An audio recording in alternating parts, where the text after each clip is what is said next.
On December 16, 1944, over 200,000 German troops smashed into weakly held American positions in the Ardennes forest.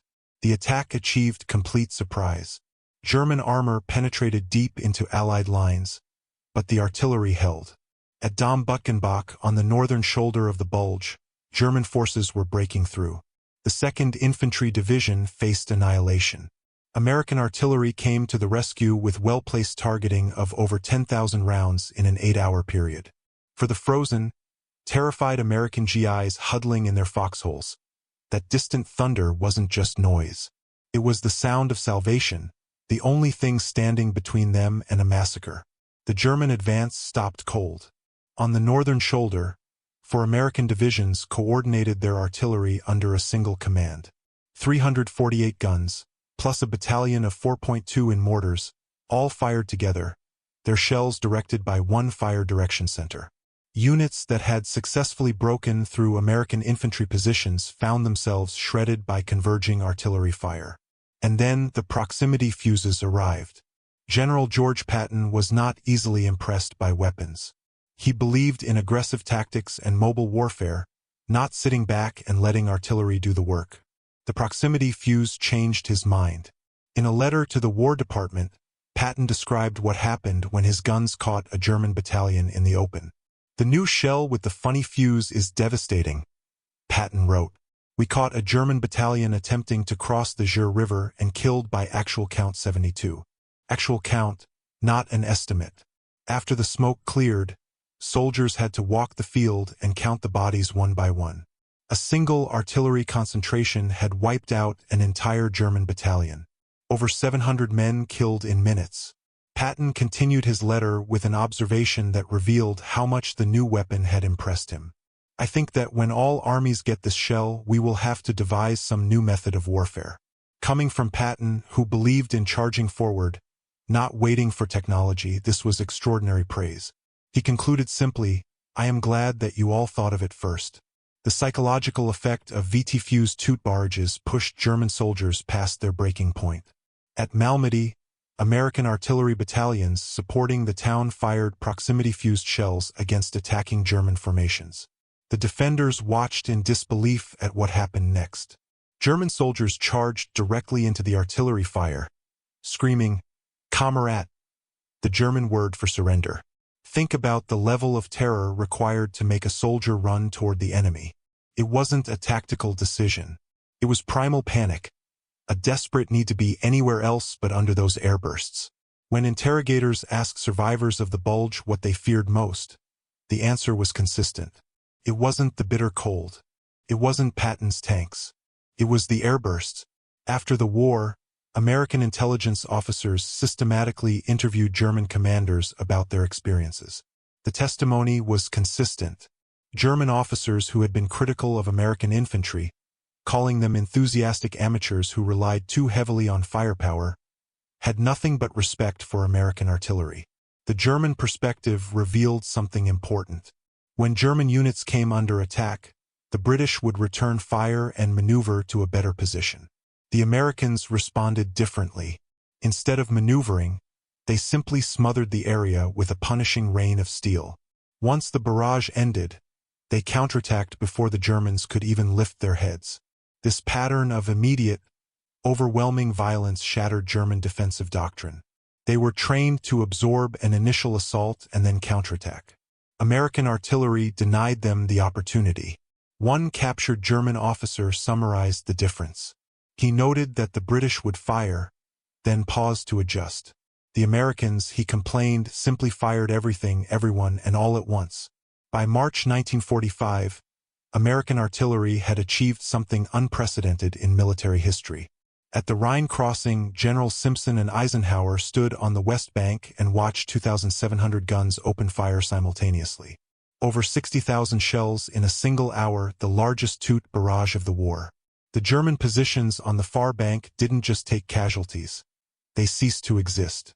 When the smoke cleared, American infantry crossed with minimal opposition. The defenders who survived were too stunned to fight. Patton later wrote in his memoirs that the artillery had won the war. The time-on-target technique didn't win the war by itself. No single weapon ever does. But it represented something important about how the American military approached warfare. While other armies relied on courage and tactics, American officers at Fort Sill spent the interwar years solving problems with mathematics and engineering. They asked a simple question: how do we kill more of the enemy while losing fewer of our own men? The answer was coordination, speed, and overwhelming firepower delivered with precision timing. It wasn't glamorous. It didn't make for heroic stories of individual courage, but it worked. German soldiers who faced American artillery in France, Belgium, and Germany carried the memory for the rest of their lives. The silence before the storm, the instant when the world exploded, the helplessness of knowing that nothing they did could protect them.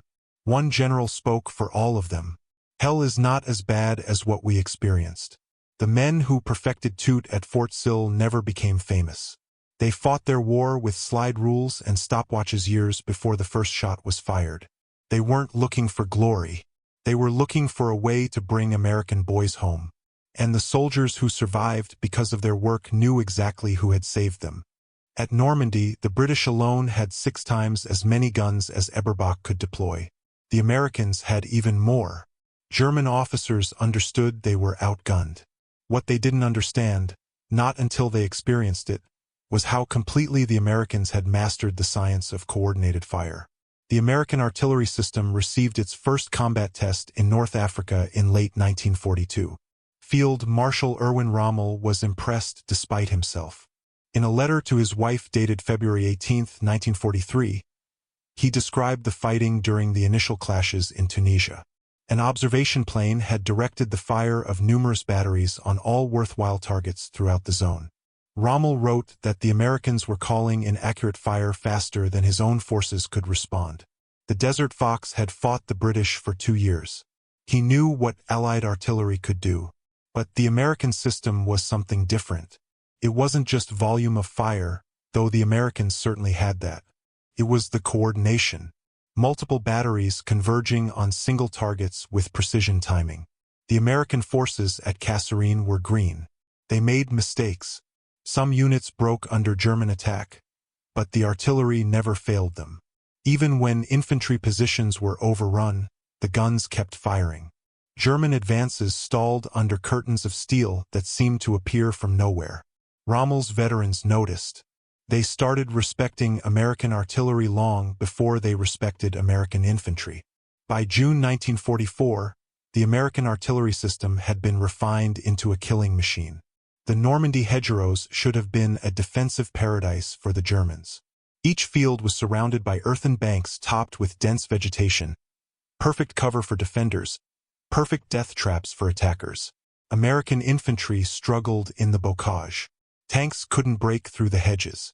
Progress was measured in yards per day, paid for in blood. But the artillery never stopped learning. Forward observers developed techniques for calling fire onto positions they couldn't directly see. Spotter planes circled overhead, directing batteries onto German concentrations.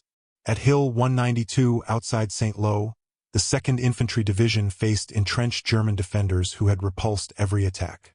The division artillery commander tried something new. He coordinated 20 separate Toot missions in a single night. Every few hours, German positions that seemed safe erupted in simultaneous explosions. The defenders couldn't sleep. They couldn't resupply. They couldn't rotate their exhausted men to rear positions because the rear positions were getting hit too. By morning, German resistance had crumbled.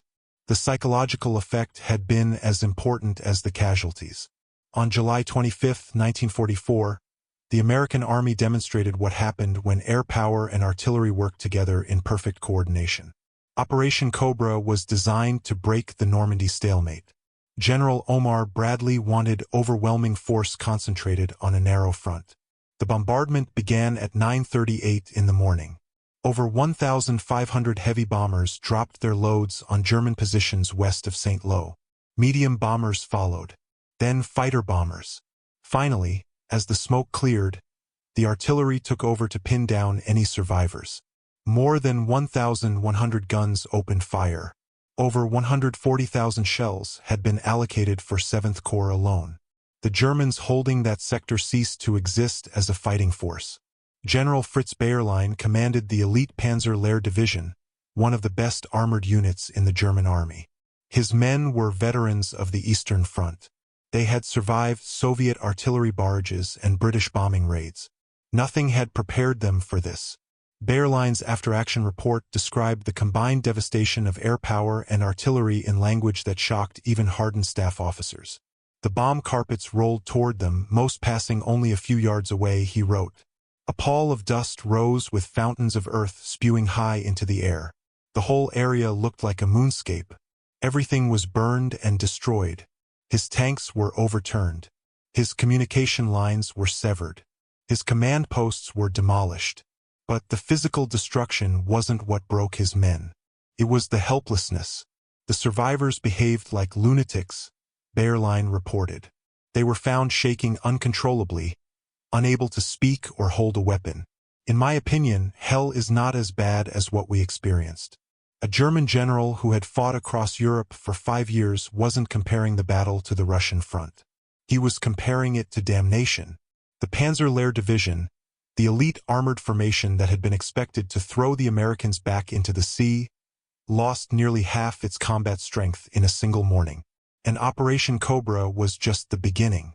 The German line didn't just bend at Cobra, it shattered. American armor poured through the gap. Within days, General Patton's Third Army was racing across France, covering distances that seemed impossible. German units trying to retreat found themselves under constant artillery harassment. American forward observers rode with the lead elements, calling in fire on any concentration of enemy troops or vehicles. The advance was so fast that artillery battalions had to leapfrog positions just to keep up. But the fire direction system was designed for exactly this kind of chaos. Batteries could displace, set up, and register new firing solutions within minutes. German defenders trying to establish blocking positions discovered that American shells arrived before they could dig in. The artillery seemed to be everywhere at once. By August, the German army in France was in full retreat. Entire divisions were destroyed in the Falaise pocket, caught in a crossfire of artillery from multiple directions. The survivors carried stories back to Germany. American guns fired without warning, and the shells arrived from nowhere. In December 1944, American artillery became even more terrifying. The proximity fuse, soldiers called it the funny fuse or the VT fuse, had been one of the most closely guarded secrets of the war. The Pentagon had refused to allow its use in ground combat for fear the Germans might recover an unexploded shell and reverse engineer the technology. But when Germany launched its desperate offensive in the Ardennes, General Eisenhower demanded permission to use every weapon available. The VT fuse contained a tiny radar transmitter. Instead of exploding on impact, the shell detonated automatically when it sensed it was close to the ground, typically 20 to 50 feet in the air. An airburst shell was devastating against troops in the open. Shrapnel rained down from above, penetrating foxholes and trenches that would have protected against ground-level explosions. Combined with two tactics, the proximity fuse turned American artillery into something almost supernatural. German soldiers who thought they were safe in their fighting positions suddenly found death falling from the sky with no warning at all. The Battle of the Bulge became the ultimate test of American artillery. The German sergeant was checking his watch when 200 shells landed at once. There was no warning, no distant rumble of guns, no whistle of incoming shells. 1 second, his men were eating cold rations in their foxholes outside St. Lo. The next second, the earth erupted in every direction simultaneously. Men who had been standing vanished. Vehicles flipped into the air. The concussion wave knocked soldiers unconscious 50 m from the nearest impact. The survivors who crawled out of the craters weren't just wounded. They were psychologically shattered.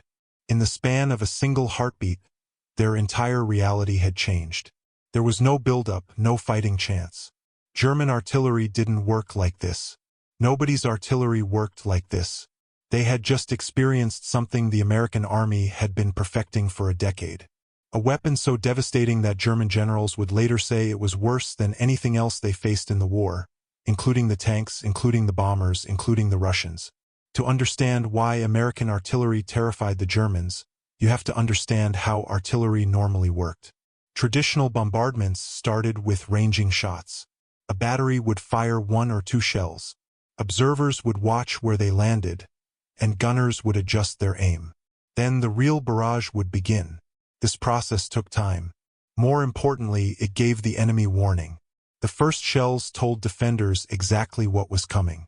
They had precious seconds to dive into foxholes, crawl under vehicles, or flatten themselves against the earth.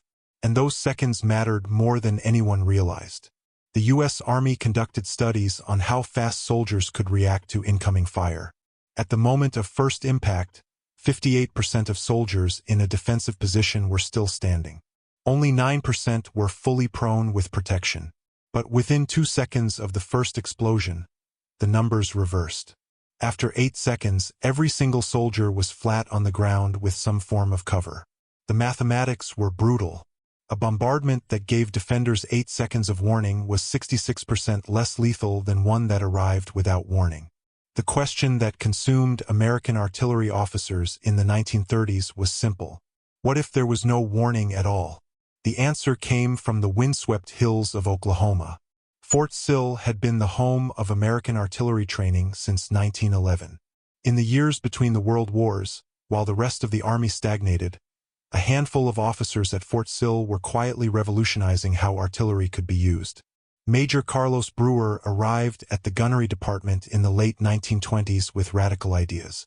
He believed American artillery was too slow, too cumbersome, too dependent on outdated methods from the First World War. Brewer introduced new fire direction techniques designed to make artillery support almost instantaneous. His successor, Major Orlando Ward, took the concept further. Ward created something called the Fire Direction Center. Instead of each battery calculating its own firing solutions independently, a central headquarters would coordinate all the guns in a sector simultaneously.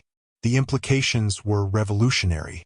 If one headquarters controlled dozens of guns, and if the calculations could be done fast enough, every gun could fire at a different time but have all their shells land on the same target at the same moment. No ranging shots, no adjustment fire, no warning. The Germans had never seen anything like it. Neither had anyone else. The concept was elegant. The execution was murderously complex. Every artillery shell follows a ballistic arc. A 105 mm howitzer 3 miles from the target might have a flight time of 45 seconds. A 155 mm gun 5 miles away might take 60 seconds. A distant 8 inches howitzer could take 90 seconds or more. Time on target, the soldiers called it toot, required calculating the exact flight time from every gun position to the target. Then each battery would fire at precisely the right moment so all shells arrived within a 3-second window. The countdown went out over radio. Fire Direction Centers broadcast the time hack to every battery in the sector. Gunners listened with stopwatches. At the designated moment, the distant heavy guns fired first. Seconds later, the medium batteries opened up. Finally, the closest guns added their shells to the converging storm. The target heard nothing until impact. For a German soldier, it was inexplicable. You hear a bird chirping. You hear the wind. And then, in a fraction of a second, everything explodes at once. American officers quickly learned the psychological effect was as devastating as the physical destruction. German prisoners consistently reported the same thing. The silence before a toot barrage was the most terrifying part. The Germans could do the math. Any competent artilleryman understood ballistic calculations. What they couldn't match was the speed. Under the German system, an attack from an unexpected direction could expect to be free from accurate artillery fire for 10 to 12 minutes. That was how long it took German batteries to receive targeting information, calculate firing solutions, and adjust their guns. American artillery could respond in under 3 minutes. The difference came from technology and doctrine working together. General Jacob Devers, a pioneer of armored warfare, had studied the FM radios that Connecticut State Police used in their patrol cars. He convinced the Army to develop FM vehicle radios for forward observers. The result was clear communication from the front lines to the fire direction centers, even while units were moving. German forward observers had to rely on telephone lines that were constantly being cut by shellfire. American observers rode with the infantry, calling in coordinates by radio in real time. By 1944, an American infantry company under attack could have artillery support within 3 minutes of the first shot. The Germans needed 12 minutes for the same response. Those 9 extra minutes cost thousands of German lives. The gap between American and German artillery wasn't just about tactics. It was a clash between 2 different centuries. While American batteries hummed with the sound of diesel engines and radios, the German artillery columns still clattered with the sound of horses' hooves. They were fighting a modern war with Napoleonic logistics. Worse, German forces were using captured equipment from every nation they had conquered. General Hans Eberbach, commanding 5th Panzer Army in Normandy, wrote that his artillery included guns from every major power in Europe: French 75s, Czech howitzers, Polish field guns, Soviet pieces captured on the Eastern Front. Each gun required different ammunition, different firing tables, different maintenance procedures. The logistics were a nightmare. Some batteries couldn't fire at all because the correct shells hadn't arrived. The Americans, by contrast, fielded a standardized family of guns with abundant ammunition and precomputed firing solutions for every situation.